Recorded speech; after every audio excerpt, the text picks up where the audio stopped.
Hello, everyone, and welcome to our latest episode of the Market Misbehavior podcast. I'm your host, Dave Keller. I'm the founder of Market Misbehavior and the president and chief strategist of Sierra Alpha Research. I'm so glad you're joining me here on this podcast where we sit down with top market practitioners, try to understand how they're perceiving the market conditions, lessons that they've learned navigating the markets in recent history, what tools and techniques they are using to better understand the world around them as investors. We've sat down so far, and I think this is our 23rd episode in the new podcast. We've sat down with traders, money managers, strategists, analysts, authors, educators, and have learned so much from just asking questions and hearing what smart people have to say about the key market topics of the day. And today's a really fun conversation with Peter Boockvar. Peter is the editor of the Boock Report. He is a CNBC contributor and is the chief investment officer at the Bleakley Financial Group. Peter is a well-known market strategist and commentator in CNBC, where he appears very frequently. He is often called on to reflect on the latest economic data, to reflect on the Fed and what decisions they are making, to comment on macroeconomic conditions, policy decisions, and how they all relate and can impact your investment portfolio. And an opportunity to sit down for about 25 minutes with someone like Peter to just ask questions and listen was a real pleasure. We talked about everything I could come up with. We talked about expectations for Fed policy. We recorded this just during the first Fed meeting of 2025. So talked a little bit about his expectations for Fed rate cuts through the beginning of the year. We talked about inflationary pressures, changes in interest rates, long-term versus short-term trends, how the 10-year yield relates to but is disconnected from the short-term rates that the Fed is actually managing. Talked about newly inaugurated President Trump, the potential impact of his tariffs and how he perceives that affecting the equity markets. Talked about earnings, the long-term benefits of following stocks with the ability to grow earnings, but particular expectations for big technology earnings coming through the course of this week and next. The strength of the U.S. dollar, how that might impact some of those earnings releases, and just navigating a choppy, uncertain week. We recorded this the day after NVDA was down, double-digit percentages after DeepSeek AI was announced and unveiled to the world out of China. It was a really fun conversation. It was a fascinating one, and someone with a conversation with someone who really knows the material and has some really thoughtful conclusions based on his ability to analyze the data and the changing conditions. So I hope you enjoyed this conversation with Peter Boockvar, Chief Investment Officer of the Bleakley Financial Group. So super excited today to sit down with Peter Boockvar. And Peter, I've followed your work for a number of years, followed you through CNBC, and it's a pleasure to sit down with you here virtually. Thanks for taking the time with us today. Thanks, David. I appreciate having me on. So I feel like our cup runneth over of topics to talk about with everything happening in the world here. I mean, let's start off. Fed meeting is sort of top of mind here. Fed meeting today and tomorrow. We've got the Fed press conference and the new dot plot and all of that coming out tomorrow. What sort of expectations do you have for the Fed at this first meeting, and I guess in subsequent meetings, as we maybe transition from a rate cut phase to now a question mark phase? What's top of mind as you think about this week and what's to come? Well, it's always looking for signals where the Fed's head is relative to where the market is priced for that particular meeting. No one expects, nothing is priced for a cut tomorrow, and they're not going to cut tomorrow. Question is what they are looking at for the rest of the year. We listened to Fed Governor Waller just a few weeks ago, and he either is running for Powell's job and is a huge dove, or he's signaling what's in Powell's head in terms of rate cuts, because he seemed pretty dovish that based on his forecasting right now, particularly on inflation, that he can foresee more rate cuts. Now, cuts is different than a cut, because right now, the market has dramatically over the past 6 months reduced the amount of Fed cutting that they have priced in. I would say right before the September cut, the market was expecting the terminal rate, the Fed funds, to be, call it 280-ish. Now it's not much different than 4. So we've had a big change with respect to that, and for good reason. Well, one of the reasons being just who's going to have any confidence in their forecast this year until we get what policy is going to look like from Trump in terms of the extension of the tax cuts, how he's going to use tariffs. We've already gotten a taste of that, but how that will be in terms of size. So I think the Fed should do nothing, sit on their hands, and wait to see how certain things play out. I do think that they're going to get the benefit of further deceleration of inflation on the services side, but there's still a lot of variables on the good side after the disinflation we've seen already on that side of the inflation equation. And then food and energy, oil prices are back. Well, actually did get close to 80. It's pulled back a bit, but food prices have remained elevated. So a lot of cross currents, all pointing to a pause and a wait and see. And I just don't think it's smart for any central bank official to be committal on anything. They may cut, they may not cut, but how would you even know with the lack of visibility that we've seen? So that's why when Waller came out and said that, my initial thought is, yeah, he wants to be the next Fed chair, and he's going to try to prove his dovishness to Trump while he can. I mean, it's interesting. I mean, the Fed many times has reiterated how they're data dependent. I feel like that has provided some of the biggest question marks ever, right? Inflation is a non-issue, and then it's a huge issue, and then it's a non-issue again. As you look at some of those inflationary readings now going into the beginning of 2025, what does that mean for equity investors here going forward? Do you think inflation ends up being a key issue here in Q1 and maybe ongoing? There's no question. I mean, we're in a much different interest rate regime than we were in the 15 years pre-2022. The days of zero rates and huge QE is over, at least for now. And a lot of that obviously had to do with the spike in inflation, but it's also the persistency of inflation too. But even if inflation, further moderated, another lesson we learned since September of 2024 is that even though the Fed cuts short-term interest rates, doesn't mean that interest rates across the yield curve go down too. In fact, the rise in the 10-year, even though the 10-year yield fell going into that meeting, the subsequent 100 basis point-ish rise in the 10-year is the biggest 10-year response to a rate cutting cycle that we've seen in any chart I've seen, and going back multiple decades.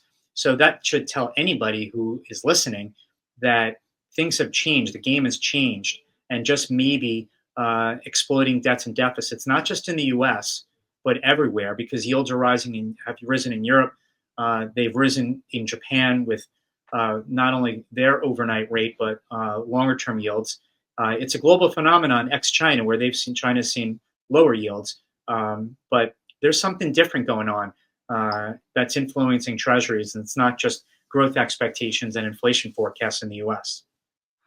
It's so interesting when you think about the deep history of the bond markets, right? I mean, rates trending lower for decades and decades. In the last 5 to 10 years, we've now seen, quite a significant rotation with the 10-year yield going from, essentially a de minimis value all of a sudden up towards 5%.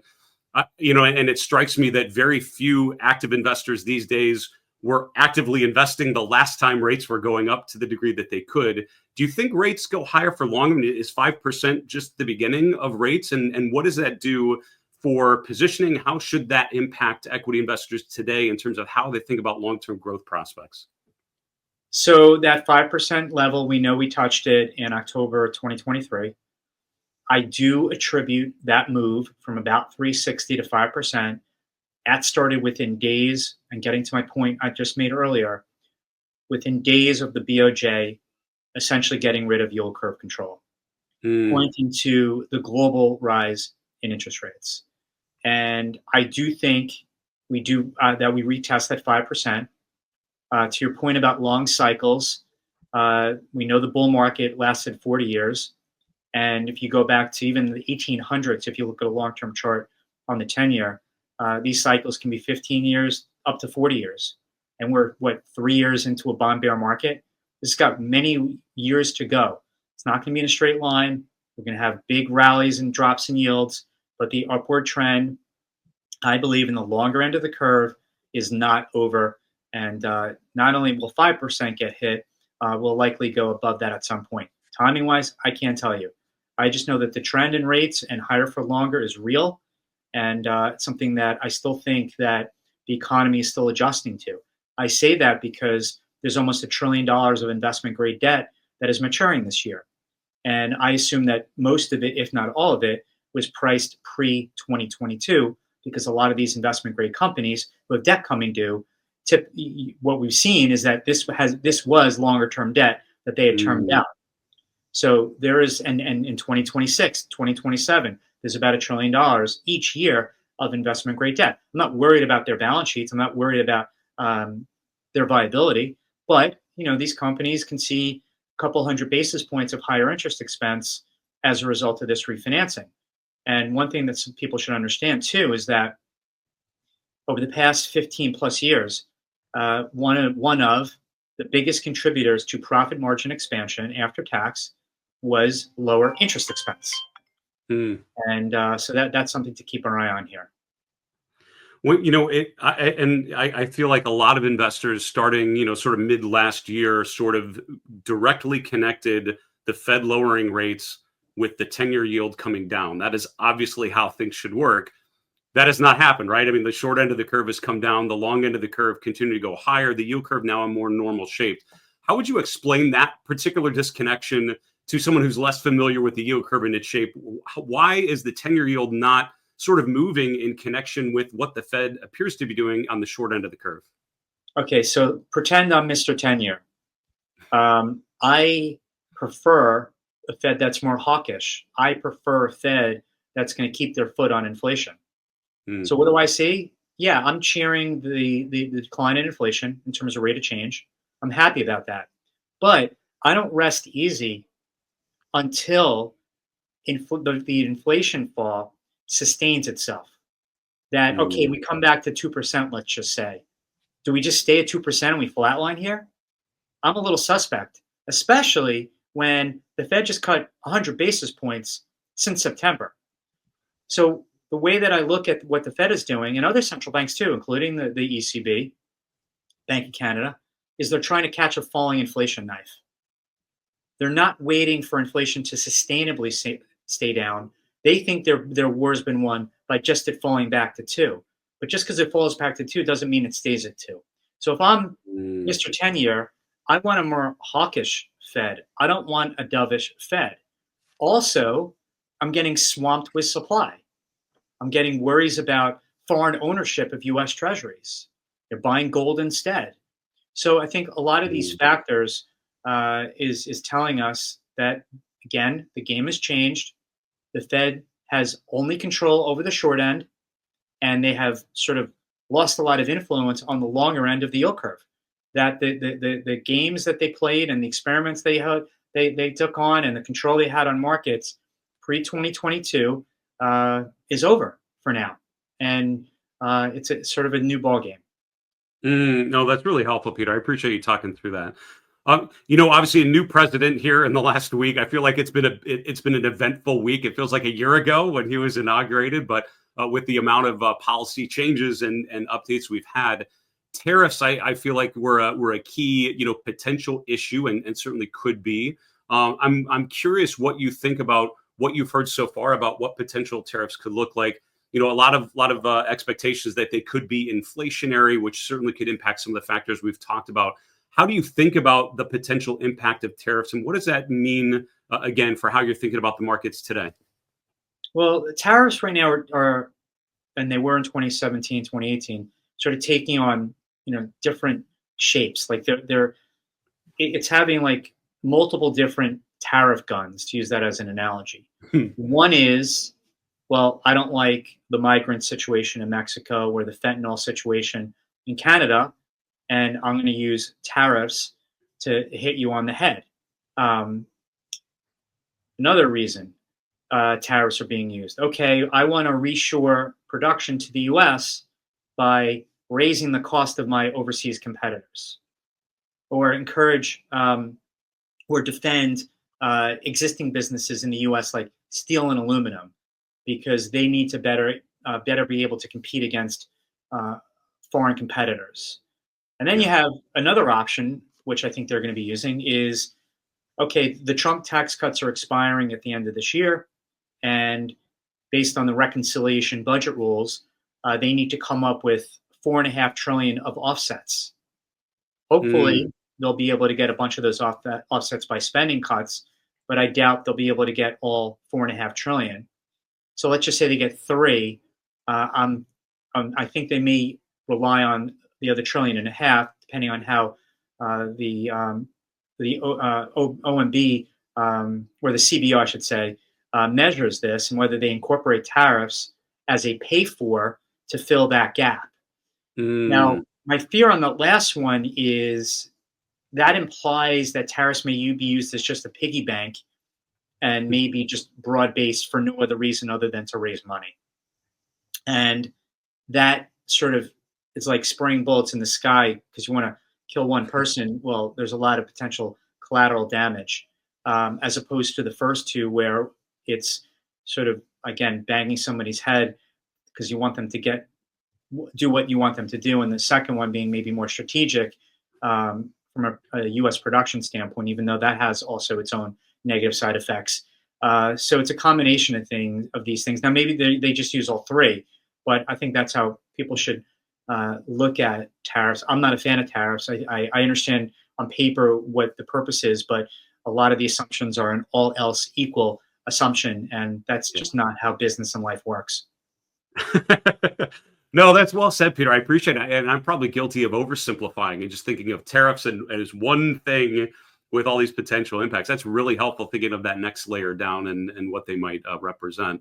Okay, as a quick aside, I have to ask the chart behind you. We have a similar affinity for charts behind us in the background. So thumbs up for that.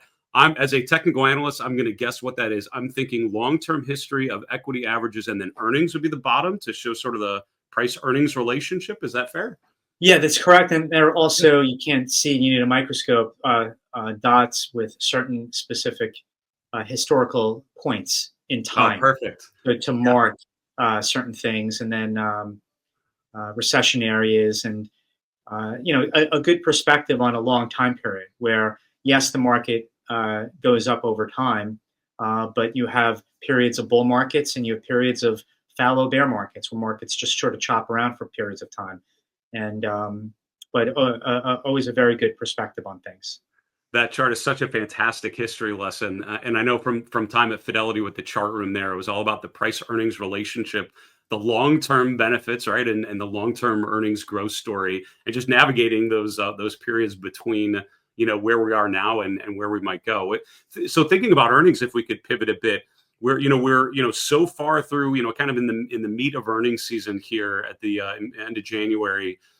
Earnings season kicked off remarkably strong with banks doing quite well. Now we're getting into the big tech earnings right after this whole DeepSeek AI event or news caught, which has caused NVIDIA and others to be devalued very, very, very quickly. Do you have any expectations in mind for the tech earnings coming up this week? And how important are earnings, would you say, to sort of continue this, arguably euphoric rise in some of these tech leaders? Well, with respect to earnings, just as Joe Namath guaranteed the Jets would win Super Bowl III, I always guarantee that about 75% of the companies in the S&P will beat EPS expectations because that's the That's game fair. that's always played. I think overall, on a year-over-year basis, earnings look pretty good so far. But as you say, we are heading into the bulk of it, and what I am most interested in hearing, well, yes, we're going to hear about tech and how they're going to respond to DeepSeek and so on. But I think that investors, at least for the big hyperscalers, are going to scrutinize all the capital spending and where are you seeing the benefits from a revenue perspective that can offset that and so on. I think broadly for big multinationals is how much has the strong dollar impacted your revenue, because the dollar's obviously been on this ferocious run post-election.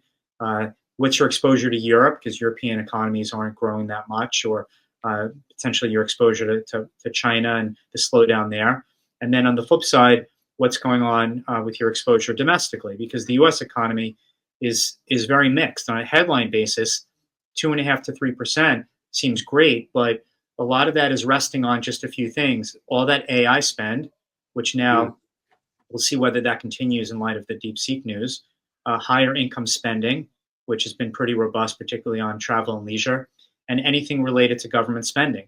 And not just government spending, government incentives, because if I incentivize you to build a chip plant, you're only doing it because I gave you enough tax benefits.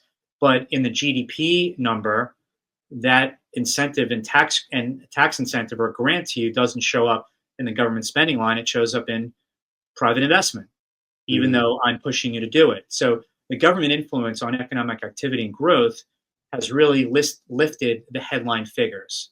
So I think people should keep that in mind when they digest earnings, because you're going to have some companies that are benefiting from that. There'll be steel companies that are building some of these, battery factories, and there could be crushed stone companies that are benefiting from infrastructure and building roads, as state and local Mm. governments are spending a lot of money. Or you're a business that's tapping into that upper income consumer. I mean, look at Royal Caribbean. On one hand, they're tapping into the boomer class. On the other hand, lower to middle income consumers are stressed, and stretched financially, and cruising is a lower cost, attractive vacation option. So it depends on what area of the economy you're touching. If on the other hand you're selling furniture into the existing home market, well, your business is not as good. Hmm. Really well said. That was like a mini masterclass in interpreting some of these tech earnings, Peter. That was really, really helpful. One of the things you mentioned among my many, I mean, key factors, I would agree, the strong dollar, right? And the dollar has been strengthening. It's pulled back a little bit here at the beginning of the beginning of the year, but overall, the trend in the dollar has been quite strong in recent months. It immediately makes me think of 2022, arguably a very different year in terms of market conditions, but dollar strong, kind of everything else weak. How much of a factor do you see that strong dollar being with tech earnings, with just general, investment outlook as you look in the months to come? Well, the interesting thing, to your point, the dollar strength that actually started in June of 2021, when Jay Powell said we're finally thinking about tapering QE. That dollar strength, which continued on until October, November 2022, just as the Fed was topping out their pace of 75 basis point rate increases. But that dollar strength was strictly an interest rate differential thing. Yeah. This time around, the Fed's cutting, but others are cutting too. Long rates are rising, but long rates are rising elsewhere. This seems to be a post-election Trump dollar rally, but also related to the tariffs. Because if he's Mm. going to go through a lot of these tariffs on paper, if that reduces your trade deficit, well, that is on paper good for your currency. So I think that's why we've had such a big dollar rally, but that has left some overseas currencies very now undervalued relative to the dollar. And of course, you run the risk, if you're long the dollar any day, for Trump to tweet out that he's not happy about the strong dollar because it's hurting US manufacturers in terms of the competitiveness in exporting their products. Really, really helpful. And again, as a technical analyst, I immediately see two different periods with similar charts, and I assume a high correlation of conditions. That's a really good discussion of the differences and what's motivating those changes in the dollar. I appreciate that, Peter. I'd love to just ask. Obviously, earlier this week we had DeepSeek AI, which if people were not familiar with that before, they certainly are by now. NVIDIA, other chip companies getting dinged pretty quickly. The ripple effects of what that might mean, pretty significant. You wear a number of hats as a CNBC contributor, editor of the Boock report, CIO at Bleakley Financial Group, putting on your chief investment officer hat. How do you make sense of a week like we saw, particularly with the, just quick devaluation of something like NVIDIA? How do you navigate through that kind of period, thinking long term, but addressing the short term sort of conditions changing so rapidly? Well, if there's one thing that I've learned in all my years doing this is that big market moves, whether up or down, usually comes when there's a piece of information that no one was really thinking about. And it sort of Mm, came out of left field, whether it was economically, politically, geopolitically, whatever. And I'm pretty confident that a week ago Tuesday, not many people heard of DeepSeek or even contemplated what was going on with them and their ability to create supposedly, and I'm no expert, a pretty solid LLM model on par with a lot of the others at a fraction of the price. So it's important to understand too that going into this news, the world, and I emphasize the world investor, has been overloaded in US tech. And I say the world because US GDP is about 25% of global GDP, and equity market cap of the US is about 65% of global GDP at a record high. Sure. And a lot of that overseas and global market cap increase here, well, overseas capital coming here, has manifested itself in big cap tech. So going into this news, you want to talk about a crowded trade. This is sort of the definition of it. So I would think it would be, as a portfolio manager, it's only prudent to think, okay, I had X level of positioning going into this news. This potentially really changes the playing field. And do I still want to be in the same position? Now, maybe everything works out. Maybe the spending on NVIDIA chips and hyperscaler spending all continues on like DeepSeek never happened. But I actually find that hard to believe, because it's not just DeepSeek in China. It's Alibaba, it's Baidu, it's others. And it's happening in Europe too. Everyone's trying to build their big models. So this is becoming a commoditized product. I think at the end of the day, the benefits of AI, generative AI, because AI has been around for many years, decades, the benefits of generative AI are going to accrue to the users. It's going to make us more efficient, whether at the household level or at the business level, as we integrate this new form of AI into our daily living. Again, both business and household. That's where I think a lot of it will accrue to. And thanks to the hyperscalers for spending all that money to allow us to benefit from it. I think it's still up in the air on the monetization side, on how that plays out. Peter, what a pleasure to be able to ask you some of these questions, get your perspective on what I feel like is an eventful period in market history. So many competing narratives, but you cut through a lot of that noise beautifully, and I appreciate you sharing some time with us. Where can we point people to learn more about you, your work at the Boock Report, and elsewhere? So in the Boock Report, they can find me, anybody interested in reading about my daily macro and micro and market-related stuff, through Substack, and type in my name. And then on the wealth management side, you can learn more about us at Bleakley.com. Peter, thanks so much. Great to see you. Great to meet you virtually. I hope we can continue the conversation another time. Same here. Thanks, David. So I hope you see what I meant about someone who really knows the material. And again, sitting with someone like Peter, who really understands the macroeconomic environment, being able to ask questions about interest rates and the dollar and the Fed and earnings, and just thinking about some of these major conditions and how they're evolving, just trying to get our head around some of those potential headwinds and tailwinds for equities in 2025 was a lot of fun. I really enjoyed his comments on the Fed, the challenges that they're facing, how they're trying to approach this particular period, just the reality of what interest rates mean, what the dollar could mean, what potential tariffs could mean, and just reflecting on some of those larger themes that I think we will be certainly debating and discussing for much of 2025, if not beyond. As I mentioned, and as we discussed at the end, you can learn more about Peter and his work at the Boock Report on Substack. Just search for his name there, and we included a link in the description of the podcast to access his material as well. I want to thank Peter so much for sharing some time with us, taking time away during a busy week of a lot of market activity to share some thoughts with us. I hope you've enjoyed so far this podcast. Again, we're sort of 20 plus episodes in. We have some really fantastic guests. It was great to add Peter to the list of guest appearances, and we have some many other really cool guests lined up here in the weeks and months to come. Very excited to approach others. If there are anyone that you have heard, read, listened to, observed, and think they would be good for a guest spot on this podcast for a great conversation and a hopefully relatively painless conversation about the markets, I hope you will let me know in the comments, and we'll happy to approach anyone we can. Also, as a reminder, if what we sort of talked a little bit about this episode, this is a very non-technical episode. A lot of our episodes have a lot to do with charts and technical analysis. And if you want to improve that part of your process, if you want to learn how you can analyze charts to track the potential impact of some of the macroeconomic items that we debated in today's podcast. Our Market Misbehavior premium memberships may be a great place to start.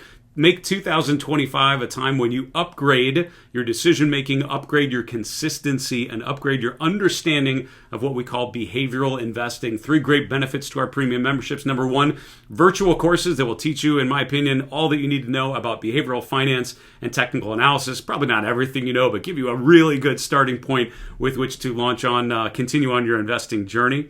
Also, access to premium members-only reports like our weekly flight plan, which we put out every weekend, and our monthly chart review where we apply our proprietary market trend model to a series of ETFs and different asset classes. Finally, you'll have access to our members-only community. It's a growing and thriving, active community. A lot of great questions every day. I'm in there every day answering questions. You may have some of our other premium members weighing in on some of your questions as well, but it's a great supportive space to learn about the markets, to share challenges, to get perspectives, and you're not in this alone, to go through this with a tribe of devoted investors as well. You can find out more information about our premium memberships at marketmisbehavior.com/premium. And don't forget to use the code podcast when you check out for a special deal on your first 12 months on any plan. That's it for today. Thanks so much for supporting me and the Market Misbehavior podcast. We're on all the major podcast platforms now. I appreciate you following me, giving thumbs up, liking, whatever you can do to promote the podcast. It is so very deeply appreciated by your host. For Market Misbehavior, I'm Dave Keller. Remember, it's always a good time to own good charts.